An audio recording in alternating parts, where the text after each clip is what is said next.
the next question, in terms of stakeholders, just like what you have had mentioned just now, whether be it internal or external. So I would like to know, how do you identify key stakeholders for a campaign or a specific project? And what strategies do you use to engage and communicate with them very effectively? So that's my question. How to identify the stakeholders depend on the program, depend on the project, depend on the campaign. Okay, it's totally depend on what kind of campaign project that you are handling it or you are going to conduct. Okay, if for example like you have this, for example like this campaign, but your target audience or your stakeholders is the wrong stakeholders, so it will not achieve your objective, the objective of your campaign or objective of your project. So the first thing is to know who are your stakeholders, what are their demographic background. For example, if you are doing a program, for example, like for a youngsters, okay, you must identify the age gap, the age gap of your stakeholder. If you promote, for example, like you promote the product in a macam dalam bentuk concert, for example, takkan nak invite stakeholders yang dah umur 67 tahun pakai tongkat, right? QIAN dia nak pegang tongkat dalam konsert kan. Okay, so basically maybe you can invite them, but they are going to send their children or their apa tu grandchildren to come. Open ending. Okay, so basically I would say that depend on the program, depend on the campaign. That's how you determine your stakeholders.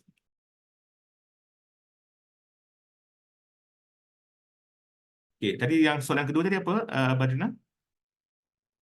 The next question is, what kind of strategies do you actually use to engage and communicate with them effectively? Okay, basically with the stakeholders, what the normal practice has been, the normal practice done by the corporate communication department, normally they will send email or letters. Dulu zaman-zaman dulu kuno ni letters lah. Okay, then hantar email. For me, no. When for me, instead of I would do the same, send the email or send the letters, but I will follow up with a telephone call or I meet them. Because for me, I like to do like a traditional practice where face-to-face interaction is much better than letter or email.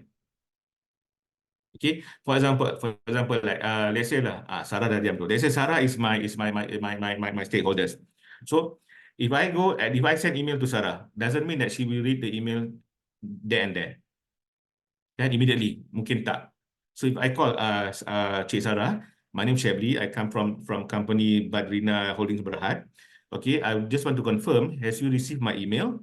What email ya? Oh, nanti lah, tak check lagi lah. Okay, tak apa, macam ni puan. Macam ni Cik Sarah. Actually, we are going to have a campaign on this. Would like to consider to come participate in this event? Boleh tu, can you put my name there? Dah, settle. Tak payah tunggu reply dia. Right? So basically, it's more to interpersonal communication. I would say something like that, rather than you just wait for their response, rather than you just wait for their call or apa-apa semua. To me, the strategy is more to interpersonal communication. That's how you can attract people to come and to participate together with you in your project and in your campaign. Because everything is about communication, kan? So basically, how you want people to treat you, that's how you treat people back. Kalau you want people to treat you by sending the email, do it. Kalau you nak try by communicating with them, do it. So it's you who decide. If let's say lah your boss kata, Badrina, send email to this 100%. Okay. Tapi you do extra service, you call them back. Tanya, have they received the email? Kadang email tu bounce balik. Right. Kadang email tu tak dapat. Kadang email tu dah tukar lain. So just call them back. Okay, Cik, I received email. Have you received my email? Okay, this event kan Cik, very best tau. Sangat best Cik tau. Kita akan ada ni, kita akan ada ni. So, diorang pun lagi excited. Daripada baca, we are cordially invite you to participate in very, very schema. Kan? Nah, kalau kita call, it's something different. More to interpersonal communication. Oh, so it is very important to stress on the interpersonal communication in PR. Yes. And at the same time, in your email pun, jangan, if there's email that send or letter that you send to them, to your stakeholders, jangan to macam schema tau, to strict on your letters. Just try to put yourself in their shoe. Okay, try to please them first, and then just please them, and then lepas tu second para barulah start dengan your intention. Then third para baru conclusion. Ini tak, So certain basically, company. you also have to pay attention with your writing skills. Definitely, definitely. Okay, who knows the rule of letter writing and the rules of press release writing? Who knows the rules? Letter writing. Okay. Oi, kalau korang kerja ni tak kena campak tau. Okay, Formal letter tu. Abang Syed. formal lah, formal. Press release kena formal, bukan surat cinta. Okay, basically, korang dah pernah tulis press release tak? Okay, you must cover 5W1H. Who, what, where, when, why, and how. Orang kata 5 wife, 1 husband. Okay, must cover tu. Dalam surat pun sama juga. In the first para dah cover semua sekali dah. But in some situation, you may change it into macam who, what, where, when. Semua dalam mungkin para 1, para 2 lain. Kalau kita nak persuade, we have to use number 1 is in terms of communication. Number 2 is persuasive communication, because we want people to participate in our program. Because there's an invitation letter kan, and press release pula is different.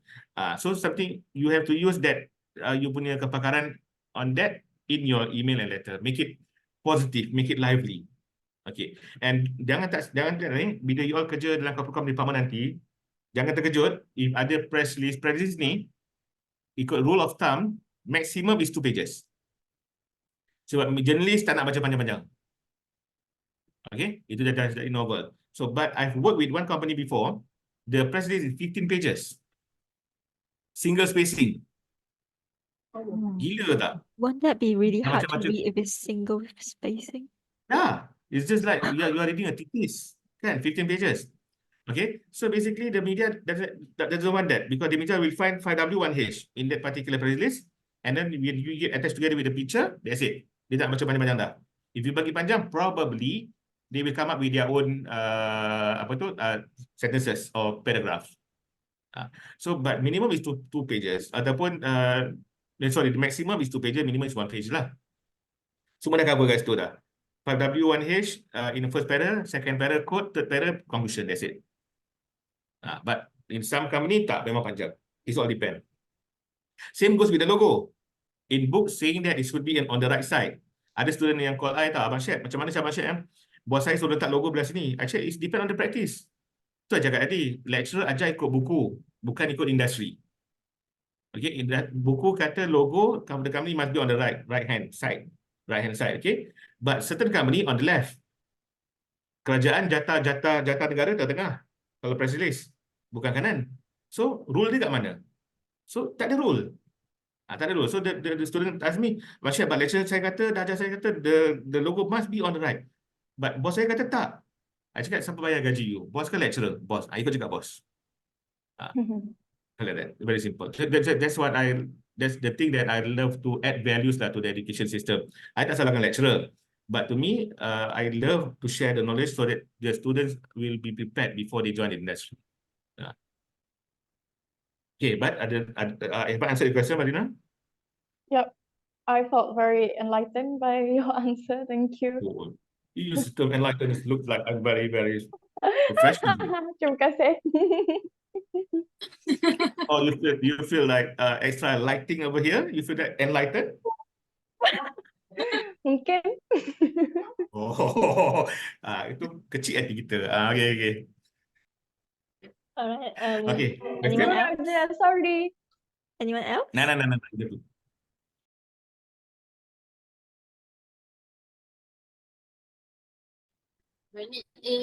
Join. So, okay. So, hi, I'm Zorain. Baru nak hai. Dah 2 jam baru nak hai. Okay. Kita ni pemalu orangnya. Alah. Okay.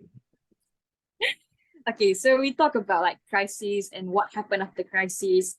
But how about, preparation for the crisis? Like what step do you use or what step do you take to prepare for potential crisis? And how do you approach crisis communication to protect the organization reputation?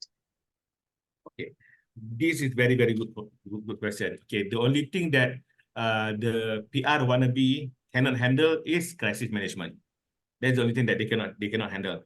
If they learn it from industry, probably they know how to handle it. But if they don't used to it, they probably can't handle crisis management. Okay. The thing is, okay, during a crisis, the first thing is for you to do, okay, for you to know is to identify what is the crisis all about. Okay. Macam kiranya macam doktor lah. Okay, apa penyakit dia? Okay, you have to identify first what is the crisis all about. Number two, you have to know the next step, what to do. Okay. Okay, ni Abang Syah cakap ni bukan ke buku ya, ikut through my experience ya. Bukan kalau buku kadang salah. Salah betul. Okay. Number two is what should you do next? Number three, you have to have your crisis communication team. Okay? Ataupun task force. Task force. And normally in the task force, who will lead the task force is the PR manager atau PR department. Who will be in the task force? The most prominent in the company, the management team. Number one is the CEO, the chairman. CEO, you must remember, as if chairman different tau, lain-lain tau. Okay, so it's as a chairman, CEO, COO, and then lepas tu the head of finance or GM of finance, business development, marketing, HR. Ni yang paling penting. Okay. Why finance or why the three yang chairman, CEO? Because they are the one who lead the company. Okay, and number two, why from finance? Because they are the person who control the money. Why business development? Because they are the one who control about the business. Why HR? Because they are the one who are going to get information for the staff. Sebab during the crisis, ada staff berhenti. Ada staff akan berhenti. The staff will leave the company because they don't feel secure during the crisis. Okay, that's the importance of HR. Okay, and bila dah ada task force, dah ada crisis com team, you must identify who will be the spokesperson. Juru cakap. The only one yang can be the spokesperson is number one is either CEO, chairman ataupun COO, and the head of PR. This is the only two person yang can communicate with the outsiders, especially the media. Okay. Okay, and the last part is to engage with the media. That's not last part. Then to engage with the media, to give update to the media on what really happened and what's your next plan, what next to do. And the last part is to have like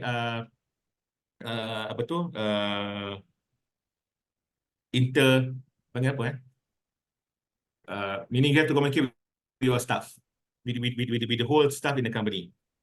Communication with the whole staff. Meaning, sorry? Is it internal relation? Yeah, internal relation. Pandai. Okay, internal relation. Because HR, into HR part, HR have to update the staff on what happened. Update dia, cara dia is through the email ataupun through macam tampal kat poster ke bulletin board ke something like that. Okay. So that is the basic of crisis communication. How to handle crisis communication down. Okay. Nak dengar tak my experience? Nak. Bayar dulu. Okay.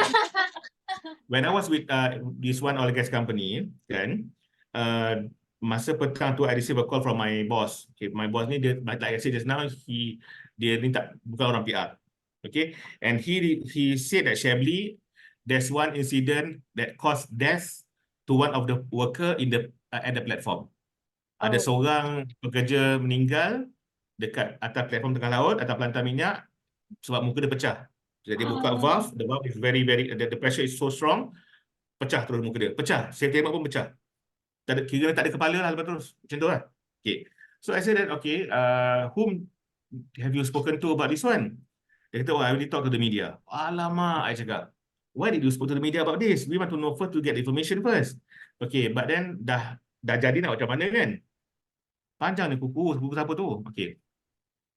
Okay, then lepas tu dah jadi. Okay, dah jadi, but then it's okay lah, benda dah jadi. But then I was the next day I was asked by the one of the director, and he said, Shabli, what need to be done here? So I bagilah advice macam tadi. Ni semua. Dia kata, now the media already got information. So macam mana? Bukan daripada my boss, but from other staff in the company. So I said that it's okay. We come up with a email to all staff saying that nobody will respond on this.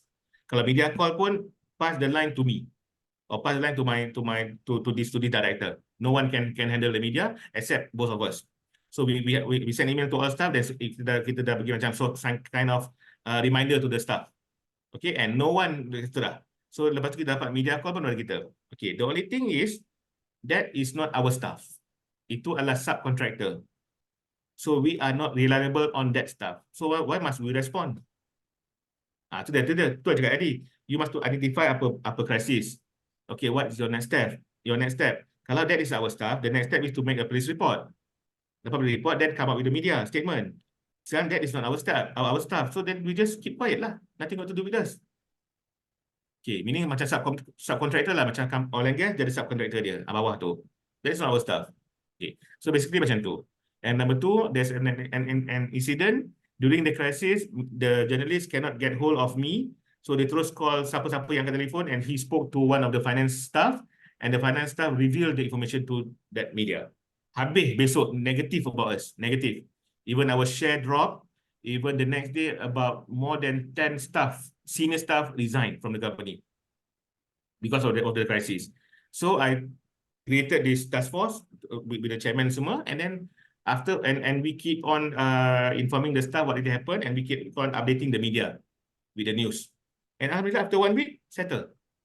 And those staff yang dah left tadi nak masuk balik, memang chairman tak bagi. Because he left during the crisis. So how well you handle the crisis is all depend on your knowledge on the crisis management. Kalau you do not know how to handle it, and then lepas tu when things happen, you gelabah. Macam tadi AZRA. Macam AZRA tadi bila dia punya boyfriend tengok BADRINA, dia gelabah. Aku nak buat apa ni, boyfriend aku nak BADRINA, mana buat apa betul? Macam tu lah. So tapi kalau dia ada backup plan, kalau boyfriend aku tengok BADRINA, aku cabai mulut dia, aku cabai mata dia. Tak ada plan.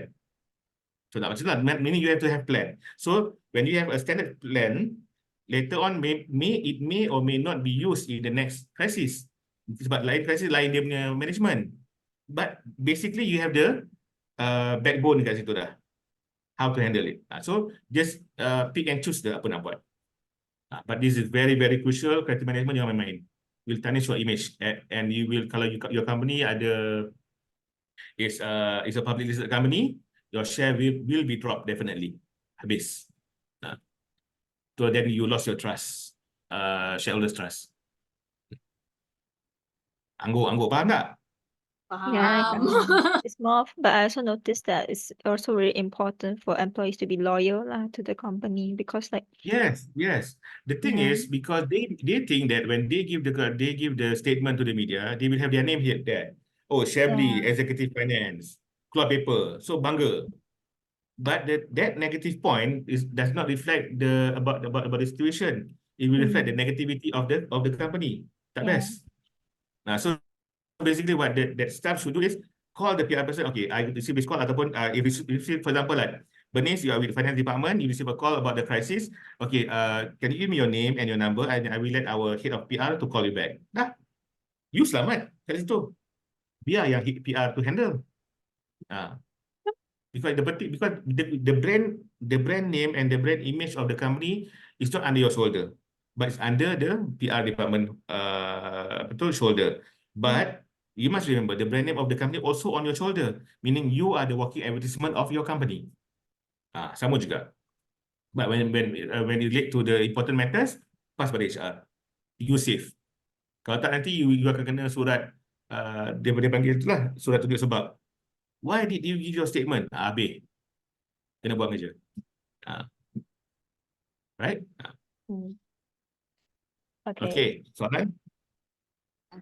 So actually, it is quite relatable with what we studied before. We have crisis communication actually last year, and we actually sort of had a demo about it in class, like what to do before crisis, during crisis, and after crisis, and creating a plan for it. So comparing with your experience, I think it made much more sense because you have the industrial background and experience compared to us. We just follow the books.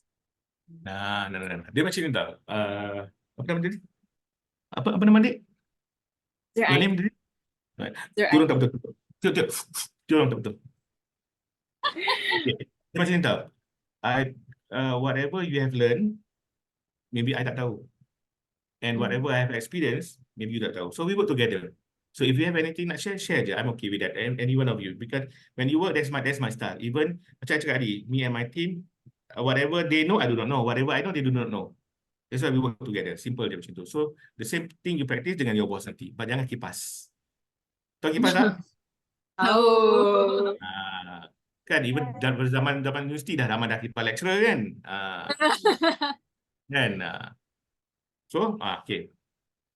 But crisis com ni memang best because you know how to handle it. When you settle the crisis, rasa macam wah, hebatnya aku. Macam itulah. Sebab kita berjaya because the brand name of the company is under your shoulder tau. Because it's something big, something huge. Kalau you tak handle well, habis company tu. Selepas you kena buang. Yelah dah kami tak ada duit nak bayar. Because share dah tak ada semua, habis.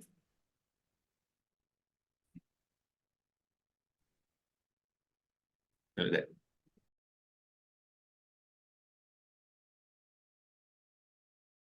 So the next question is quite scheme actually. You know, what advice would you give to someone aspiring to build successful career in PR? No advice. My advice is simple. Yeah, my advice is very simple. When you decided to work as a PR professional, try to bear with the outcome. Okay, get ready with the outcome because you will lose your time. You will lose probably your girlfriend, your boyfriend. Okay, probably your family. You don't have time for your family. You don't have dinner time with your family. And then lepas tu event, normally some of the company, the event is, they will have the event over the weekend. But preparation of the event, for example, like before the event, malam hari Jumaat, for example, like the event tomorrow, tonight Jumaat, tak balik dah. I even slept behind the stage before the event. I don't go back home because nak balik rumah dah. Walaupun hotel kat atas, tapi still I don't feel secure to leave the venue macam tu. So and then but after the event is memang very best. Memang best. Okay, for example, like during the event, there's one event, yeah, when I was with this company, it's a very huge event. Triathlon competition. Triathlon. Tahu triathlon tak? No, Like, it's the first running, time I heard cycling, of it. swimming. I see. Running, cycling, swimming. I don't participate. Takkan badan nak participate, memang tak lah kan. Okay. Yes. So, during that event, we woke up at 4 o'clock because the flag off at 5. Right. So, we only had one box, satu kotak Milo je. Okay, satu kotak Milo. Okay, and then lepas tu the event start, and lepas tu panas semua, even masa tu ada rambut lah, still panas. And then lepas tu sampailah ke petang, event habis, bila dah prize giving, petang, and then we just lepak. And then at 1 o'clock tomorrow morning, okay, tadi pukul 4 kan, tomorrow morning my friend said, boy, they call my name kat ni, boy, do you realize or not that we haven't eat anything at all? Yes. We just had one box of satu kotak Milo pagi tu at 4 o'clock. That's why. Because when we work, we tend to forget of everything because we want to. I'm a perfectionist. I want to make things happen, things done. I don't care about the food. Tu yang bila dah habis pukul 1 pagi baru teringat, dan lapar makan. Tu gemuk tu, makan tengah malam. So basically but that's my passion. Because to me, I like to work and I like to improve the industry. But to be in, okay, another advice, okay, sorry, bukan another advice. The advice is to bear with the outcome. And number 2 is never stop learning about the industry. Try to connect with professionals outside. Try to connect yourself with IPRM. IPRM is the parent of IPRMSA. You have IPRMSA. Are you a member of IPRMSA? If it's like IPRSM, yeah, I think it's UNIZA chapter. Yeah, I am one of the members in UNIZA chapters. Good. Yeah. Are you all of you active member to IPRMSA? I mean, just a member. Tak apa, it doesn't matter. Just a registered member. Okay, just imagine. Bernice, have you shared with them the video that I shared with you last night? Yes. Okay, korang, all of you have viewed the video, yang TikTok video, just one minute video tu? Yes. Okay. Just to share with you, ni bukan nak banggeri, tak ada. Okay, I was an active member to IPRM before. I was, okay, in the history of IPRM, I was the first president, okay, in the history of IPRM SA, The first IPMSA is UITM Shah Alam, 1999. The second is UIA 2001. I was the first president of IPMSA UM chapter, UIA chapter. Okay, and then I moved into the industry, and then I was crowned as the best PR practitioner in 2004, and that's where I got the place as a council member. I was elected as the council member to PR Malaysia. Okay, so that is the history. Okay, and later on I keep on because they know I keep on talking about PR everything semua. Middle of this year, I received a call from the current council member, Shabli, can we nominate you for the ASEAN Award? She asked for the ASEAN Award. I said, no, because I'm just like just a small practitioner. No. You have contributed a lot to Malaysian PR practices. I said, okay. So they submitted my after then I fill up the form semua, and then I submitted to them, and they submitted to the ASEAN level, and I won. Alhamdulillah. Jadi memang tak sangka when I was in Vietnam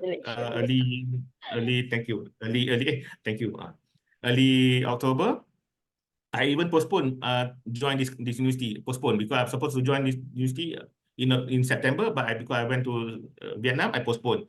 So di sana I won the award. Memang tak sangka. Because my company, like I mentioned to you just now, my company is non-profit making company because I give it for free. Okay, and alhamdulillah I won. I won that award because walaupun ramai orang tak kenal saya, memang tak kenal because I ni memang working macam underground to handle PR matters semua tu. So basically, bila I dapat award tu is something that I say that this is the biggest achievement in my career because I won 2 awards in the ASEAN level. Okay, and that give me an extra credit here in this university, extra credit for me because I won that award. Okay, so basically, the most important thing is your passion. If you have passion to work in this as a PR practitioner, then you will try to improve the industry. You will try to add value to the industry. If you don't have passion, you nak glamour je. Kerja PR ni glamour, then you will get glamour. You will be popular, but you will not get the knowledge. Tak ada. Like I mentioned just now, ni ingat tak tadi I mentioned, for 1 year I kena bully dekat my company, my first company, right? I learned many things. Sampailah when I moved to another, I was promoted to a higher position. My boss lama boleh cakap, Shabli, can you come back to our department tak? Because no one can handle what you have done. Tak ada. So I cakap, sorry lah, because chairman dah ambil siapa nak turun bawah balik dan naik atas, betul tak? So basically because of it's a learning process. Even I kena bully answer call, I kena bully fax surat semua. I did it because that's an experience. Even I work before during my studies, I work dekat kedai restoran, I work kedai baju, semua ada je. So that people cannot tell lie to me. Macam tu.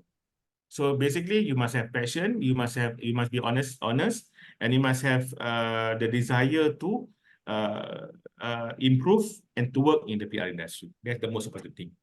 Okay. Tapi macam cakap lah, kalau nak kerja popular, kerjalah popular. Maybe you dapat menang anugerah bintang popular next year. Kan? Tak dapat knowledge lah. Knowledge tak dapat lah. Because that ada, even my boss pun pernah. Dia nak kerja popularity because kalau dia take action to that situation, dia tak popular dah. Ramai akan macam tak suka. For me, I tak kisah. Jadi I buat the right thing. Tak kisahlah orang suka tak suka, jadi that's the right thing to do. In PR, there's black or white. There's nothing in between. There's no gray in between. It's either black or white, that's it.